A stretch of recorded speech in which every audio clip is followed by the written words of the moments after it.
लग्नानंतर होईलच प्रेम या मालिकेत इत्या भागात आपण पाहणार आहोत काव्य आणि पार्थची गाडी आता पुन्हा ट्रॅकवर आलेली असते. पार्थ आणि काव्याने आपल्या नात्याला सुरुवात केलेली असते. पार्थ काव्याला शिक्षणामध्ये पूर्णपणे साथ देतो आणि तिचं मनोबल वाढवत असतो. काव्यासुद्धा आता पार्थसोबत खूप छान वागू लागते आणि दोघांमधला दुरावा देखील दूर होतो. एक दिवस सकाळी नाश्ता करण्यासाठी सर्वजण आलेले असतात. नंदिनी सर्वांना नाश्ता देते, पण अचानक काव्याला मळमळ होते आणि ती धावत बाथरूममध्ये जाते आणि काही मिनिटात बाहेर येते.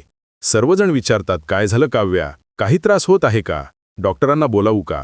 तर काव्या म्हणते, काही नाही, उलटीसारखं वाटलं, पण झाली नाही, मळमळ करत होतं फक्त. तेव्हा मानिनी काकू हसू लागते आणि म्हणते, लवकरच काहीतरी गोड बातमी ऐकायला मिळणार आहे वाटतं. आता येणारा पुढील ट्विस्ट नक्की कशाप्रकारे बघायला मिळणार हे पाहणं खूपच रंजक असणार आहे. असेच प्रोमो सर्वात आधी बघण्यासाठी आत्ताच आपल्या यूट्यूब चॅनलला सबस्क्राईब करा.